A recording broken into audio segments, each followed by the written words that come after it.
Саламатсыздар ма, құрметті көрермендер? Өздеріңізбен бірге әдеттегідей сұхбат бағдарламасы. Қожа Ахмет Яссауи атындағы Халықаралық Қазақ-Түрік университетінің Алматы қаласындағы филиалы Еуразия ғылыми зерттеу институты базасы аясында құрылған РТВ интернет арнасы, оның сұхбат бағдарламасы.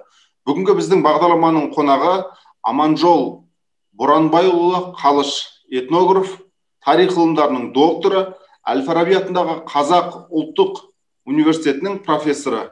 Құрметті профессор Аманжол Боранбайұлы, біздің сұхбат бағдарламасына келіскеніңізге және де бағдарламамызға қатысқаныңыз үшін алғысымызды білдіреміз. Рахмет. Сұхбат бағдарламасына қош келдіңіз. Ең алғашқы сұрағымыз, мынау біздің дәстүрлі түрде сұрағымыздың бірі, ол өзіңізді біздің оқырмандарымыз, біздің көрермендеріміз үшін жақыннан танысақ дейміз. Сондықтан өзіңізді бірауыз таныстырып өтсеңіз. Мен өзім Ақтөбе облысы Мұғалжар ауданы Қандыағаш қаласының тумасымын. Мектепті 1972 жылы Ресей Федерациясы Орынбор облысы Орск қаласында жаңа бітіргенмін.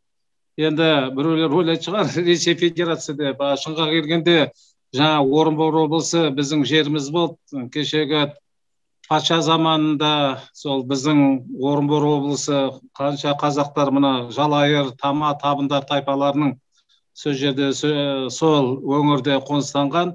18 ғасырдан бастап сол орыстар сол жаққа кіріп, енді 1918 жылы мына Орынбор қаласы біздің Қазақстанның өздерің білесіңдер 25 жылға дейін астанасы болған. Сол өзіміздің қалада Орск деген, қазақтар айтады жаман қала деп, сол Орскіде жай мектепті бітіргенмін.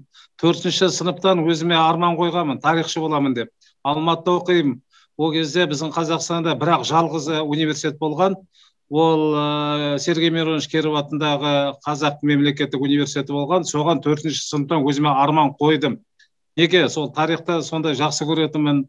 Елді мекендерге барғанда, әсіресе мына Орта Азия, Түркменстан, Қарақалпақстанға барғанда, сонда біздің дәстүрлі мәдениетімізді көріп, киіз үй, шұбат, қымыз, басқа да салаларын көріп, өзім сондай қызықтым да, сондай арман қойдым.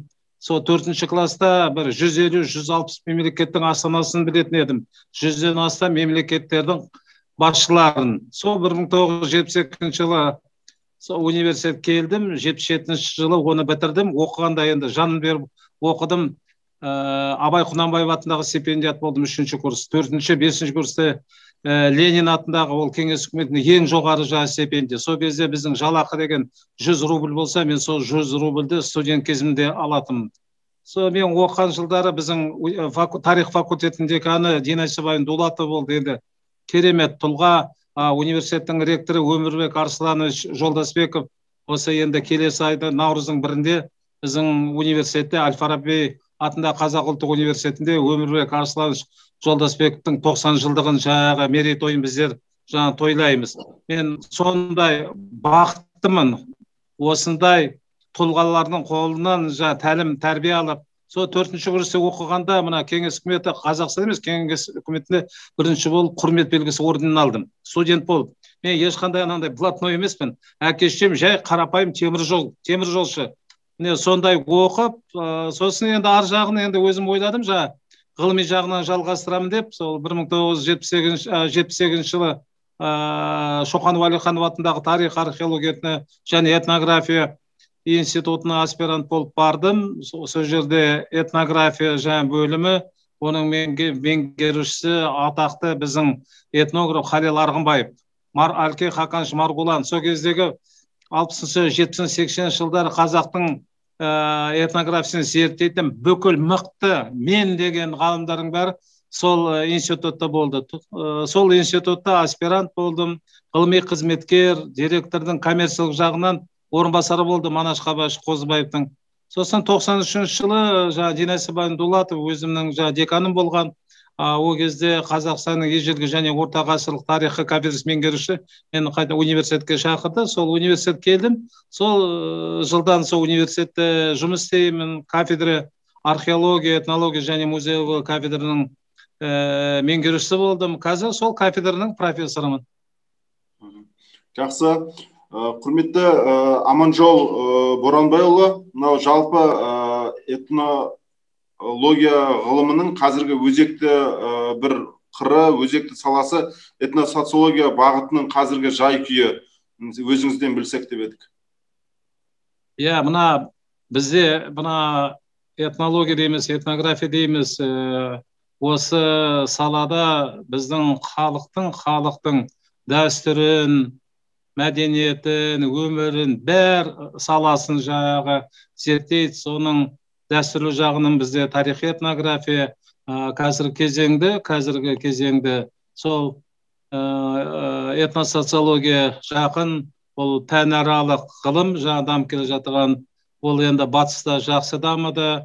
Ресей Федерациясында сол 70-80 жылды этносоциология ғылымы дамай бастады. Оның басында белгілі социологтар Арутюнов, Юрий Квартанович, Дробежева, Лякаде Михайловна, Савоскал деген жағы ғалымдар болды. Мен сол ғалымдардан тәлім-тәрбие алдым. Тәлім-тәрбие Москваға барып, сол Миклухо Маклай атындағы этнография және антропология институтында стажировкадан өттім. Сосын көп жылдар солармен бірге қатысып, Қазақстанда зерттеулер жүргіздік. Мысалы, сол біздің Губоглы деген, Владимир Николаевич деген Губоглы үлкен этносоциолог, этнолингвистика, фольклорды зерттеген. Енді ол өзі бізге жақын, түркітектес, жағы несі Гагаузы, оның жағы ұлты. Енді біздің Қазақстанға келсек, этнологияның, этносоциология жағын ең бірінші зерттеу жүргізіп бастаған ол біздің белгілі этнограф, сол тарих институтында көп жылдар еңбек еткен ғалым хатшы, этнология, этнография бөлімінің меңгерушісі болды. Ол Қалбиева Аббасовна Қауанова.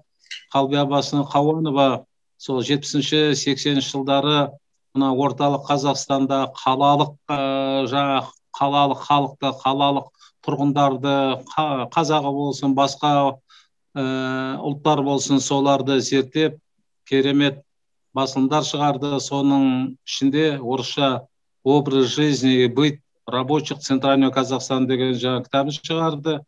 Сол Қалбиева Аббасовнадан кейін енді мен шығармын жаңағы осы саланы жалғастырып, мына солтүстік Қазақстан, соның есінде мына ертіс, мына Павлодар жағын сол зерттеп, этнология саласынан Москвада 1989 жылы кандидаттық диссертация қорғадым. Мына этнология деген өзі сондай сала, ғылым.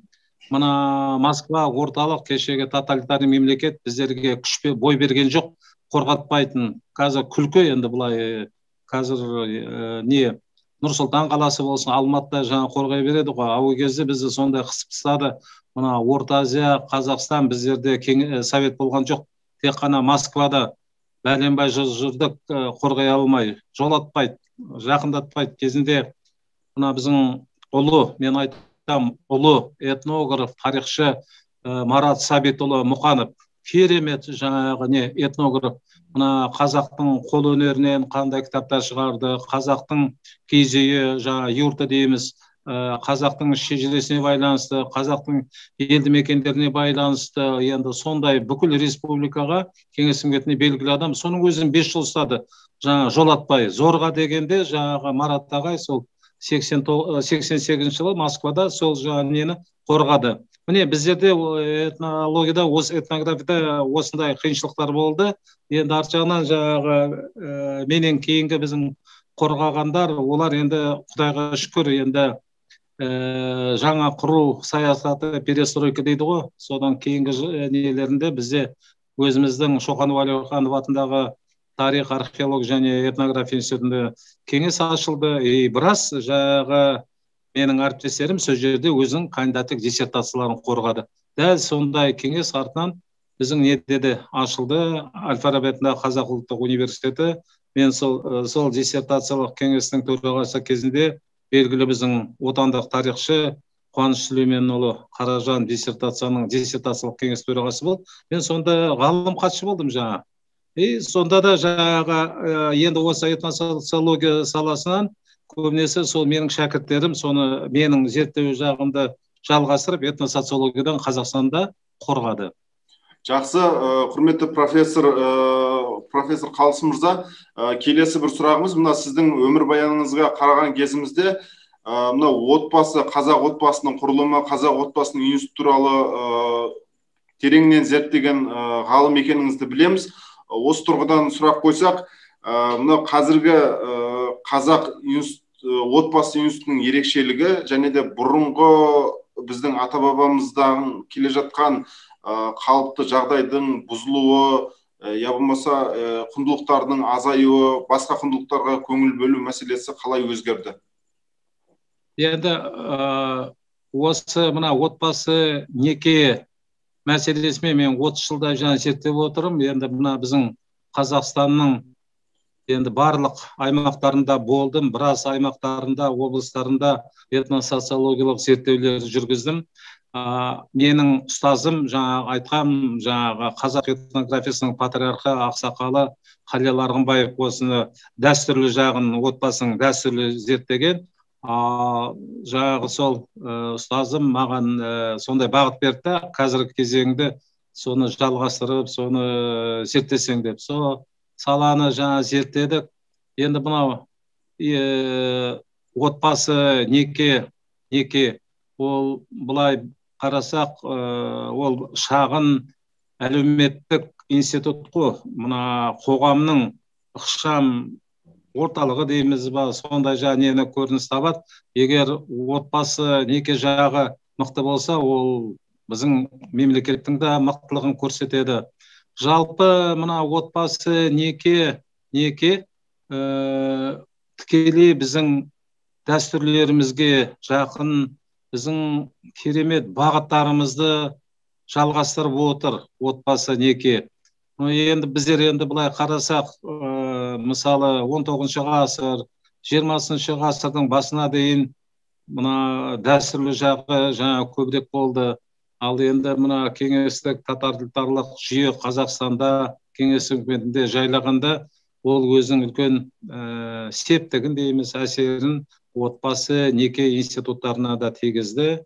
Содан кейін енді бізде Қазақстанда әртүрлі реформалар болды. Ол реформалардың жақсы жағы да болды.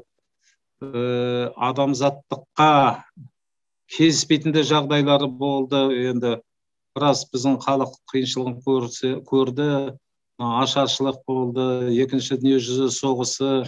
Мына целина жаңа не деп жатырмыз ғой, целина тың игеру, біздің Қазақстанға көптеген басқа ұлттардың көшіп келуі өзінің үлкен ықпалын көрсетті. Әсіресе мына еуропалық, мына 18 ғасыр мына біздің шекара облыстарға, мына Орынбор жаққа, Орал жаққа, мына солтүстік Қазақстан, шығыс Қазақстан, мына Жетісуға дейін жаңа орыстар, украиндар, басқа нелер келімсектер көп жаңа келді. Ал 19 ғасырдың ортасында біздің ұлы жүзді мына оңтүстік Қазақстан, Жетісуды орыс империясы күшпен басып алды ғой. Сондай олар өзінің жаңа саясатын жүргізді. Кеңес үкіметі жаңа кезінде, қазіргі кезеңде енді жаһандандыру жаңағы не әсерін етіп отыр. Мына бұқаралық ақпараттар біз ешқандай айта алмаймыз, жаңағы отбасы неке жабық институтты. Ол деген ашық. Енді қандай жаңа өзгерістер жаңа былай не етсек, мысалы бұрында біздің дәстүр бойынша қазақтар отбасы ол шамамен 6-7 адам болды. Отбасы мысалы әке шешесі 5-6 балдар болды. Но мен ол жалпылама айтып отырғанмын. Жағдай сондай қиын болды. Жаңағы 20 ғасырдың басында, 19 ғасырдың аяғында бізде мына бала өлімі өте көп болды. Енді қанша біздер көп білеміз ғой, жаңа апаларымыз, әжелеріміз жаңа 10 баладан тапқан, соның 3-4 ғана жаңа тірі қалып. Енді сонда да мына аналардың, әйелдердің неғұрлым көбірек бала тапса, оның әлеуметтік статусы, жағдайы жоғары болатын. Енді тұрақсыздық біздерге де келді, біздерге де. Мен мына өзім былай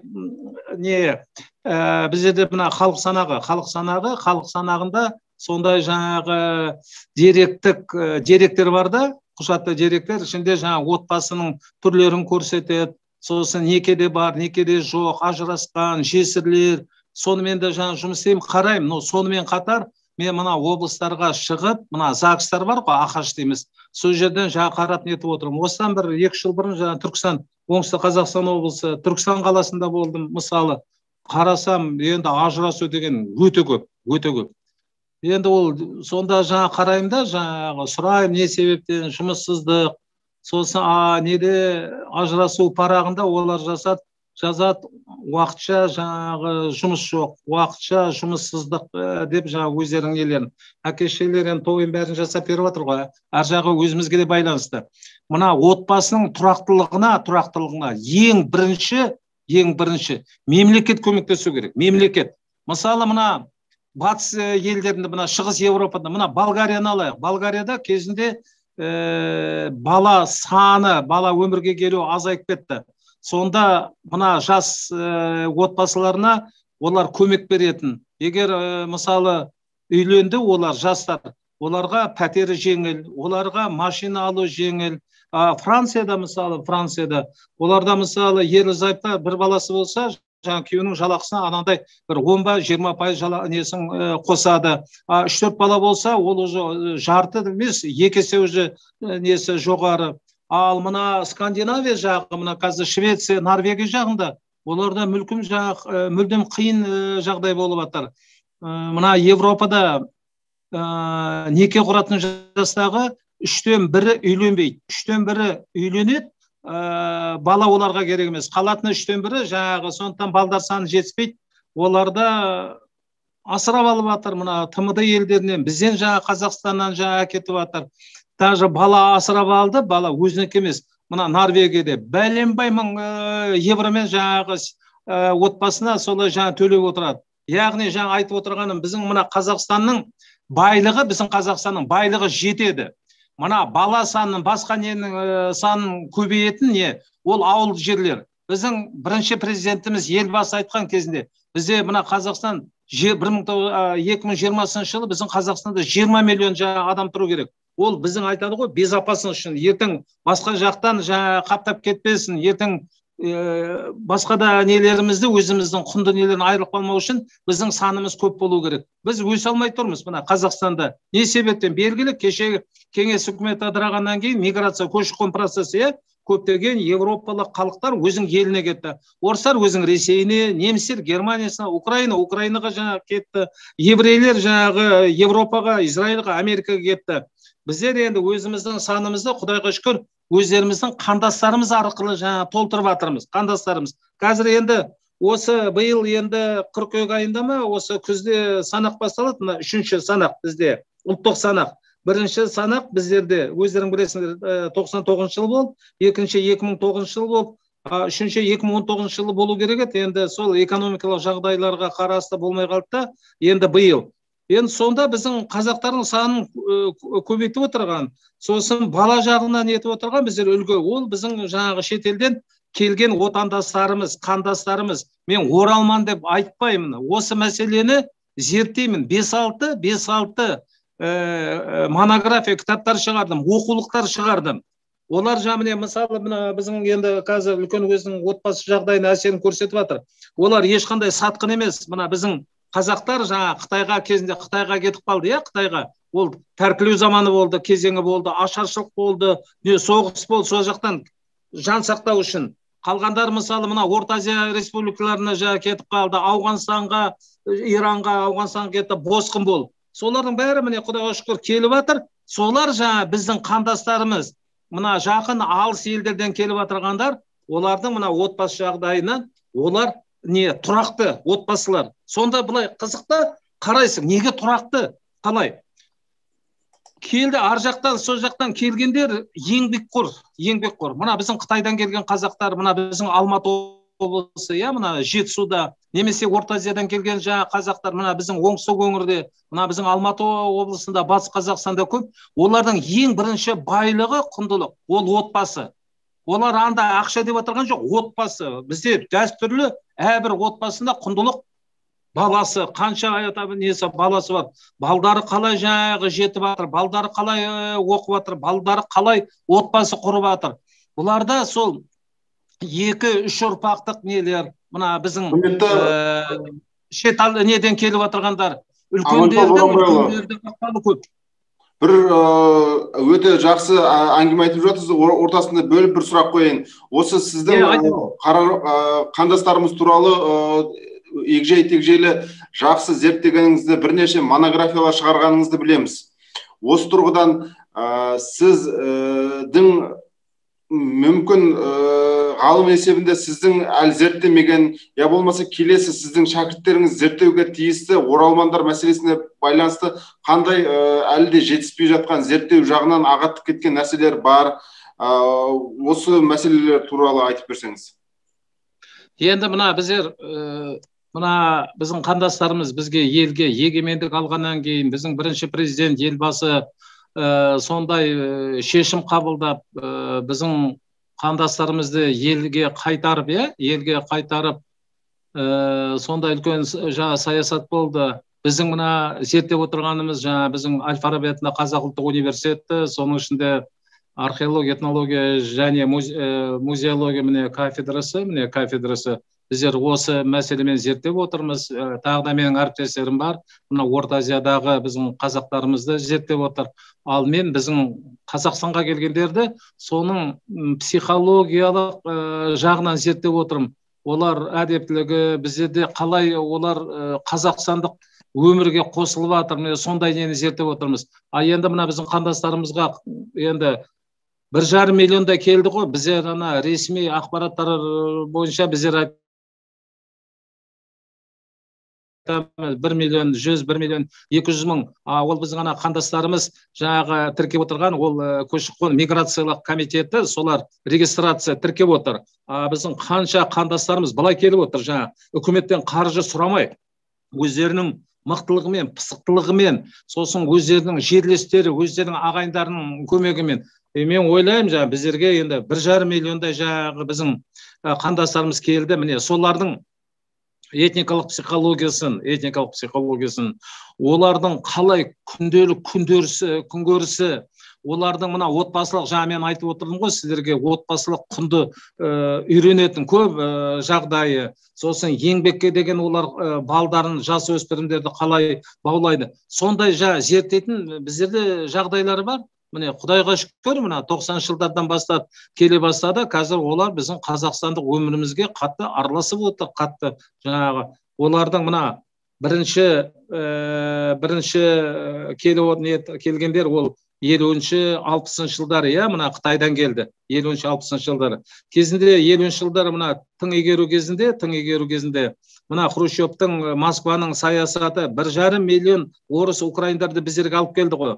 Сонда Қытайдың қолбасшы, Қытайдың коммунистік партиясының төрағасы Мао Цзедун Хрущевке күліп айтқан, сіздерге адамдар керек болса, мына біздің Қытайда қазақтарды алыңдаршы, біз сіздерге көмектесейік, жіберейік деп. Мао Цзедун айтқандай, 50-ші жылдың екінші жартысы, 60-ші жылдың басында біздерге келді. Солардан шыққан азаматтар бар, мысалы мемлекеттік хатшы болды, әкім болды, министр болды, Мұхтар Құл-Мұхаммед, мысалы Мұхтар Құл-Мұхаммед.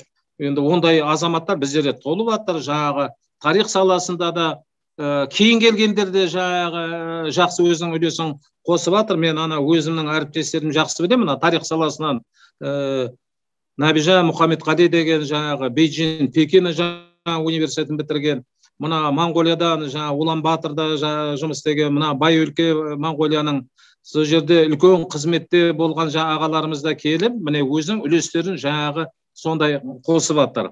Бізге мына орыстардың сондай саясаты кеңес үкіметінде сатқын деп соларды. Біздерді сондай қалыптастырған сатқын деп кеңес үкіметіне тек қана бір ғана халықта сатқын болған жоқ.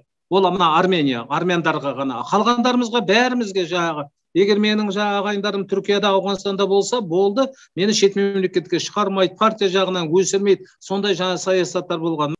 Осы тұста бір сұрақ қойсам, құрметті Аманжол Боранбайұлы, өте жақсы жауап беріп жатырсыз. Қазір мына біздің Қазақстанда қазақстандық толеранттылық, өзге де этностардың қазақ ұлтының төңірегінде бірігу мәселесі өте жақсы жүріп жатыр. Осы тұста осы халықтардың, этностардың қазақ ұлтының төңірегінде бірігу процесінің болашақта қалай дамуы қажет? Дұрыс қой, жаңағы мына біздер мына кеңес үкіметі кеше большевиктер жаңа неткенде олардың саясаты мүлдем басқа болды, иә. Интернационализм деп, мына біздің кеңес үкіметінде бір ұлт болу керек еді. Ол советский народ деп, иә, кеңес халқы деп. Оның артында орыстандыру саясаты болды. Сондықтан біздерде қарсы. Енді мына Құдайға шүкір, егеменді Қазақстан. Мына басқа мына Европа елдерінде, бізге жақын Түркия елдерінде не бар? Көрсетпейді, ешкімді кеметіп отырған жоқ. Сенің ұлтың кім деп. Мысалы мына Түркияда бәрі түрік деп есептейді. 1900 мына кімдер Малада Турки дейді, жас түріктер, мына Кемаль Ататюрк бастаған үлкен қозғалыс болды, иә, Ататюрк. Мына біздің бауырларымыз бұрында Осман империясы болды, сосын мына Европа елдері олар қарсы шықты, құлдырады, өзінің біраз жерлерінен айырылып қалды, жағдайлар өте қиын болды 20 ғасырдың бас кезеңінде. Сонда мына Мұстафа Кемаль Паша, генерал, ол енді бүкіл түріктердің атасы Ататюрк. Мен өзім Қытайда сыйлаймын. Студент кезінде курсовойда жұмыс жазғам Ататюркке байланысты. Сонда Түркияда 14-16 жылдары 7 миллион халық болды, 7 миллион. Соның 3 миллионы түріктер. Ал қалғандары жаңағы армяндар болды, гректер болды, еврейлер болды. Сол енді түріктер десек, оның тағы да жаңағы оны бөлігі болады. Ішінде ноғайлар болды, қырым татарлары болды, біздің мына түркмендер болды, басқа нелер. Сол 3 миллионның бәрін түрік қылды ғой. Қазір енді Түркияда 75-80 миллион бәрін жаңа түрік дейді. Енді мына біздің Қазақстанға келейік. Мен өзім жаңағы бет алды сөйлеп отырған жоқпын. Мына бізде түркі тектес халықтар бар. Енді біздер айтып отырмыз ғой, мына Қазақстанда 130-дан астам жаңа халықтары бар, ұлыстар бар дегенде, енді соның ірі өзімізге бауырлас түркі тектес халықтар бар. Әлемде енді бір 35-36 түркі тектес халықтар бар. Ол біздердің бауырларымыз. Сол түркі тектес халықтар, мына Түркияның түріктерін айтайық, Молдавиядағы гагауздар, мына Литва, Прибалтика жақтағы қарайымдар, қырымшақтар, Кипрдегі жаңа түріктерді айтайық, Кавказдағы Әзербайжанның құмықтарын, қарашайларын. Жақсы, құрметті профессор Қалыш мырза, біздің бүгінгі уақытымыз осымен аяғына жетті. Бізге уақыт бөлгеніңіз үшін көптен көп рахмет айтамыз.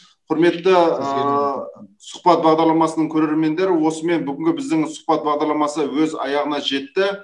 Құрметті профессор Қалыш мырза, уақыт бөлгеніңізге рахмет айтамыз. Сіздерге де рахмет. Аман саулықта жолыққанша.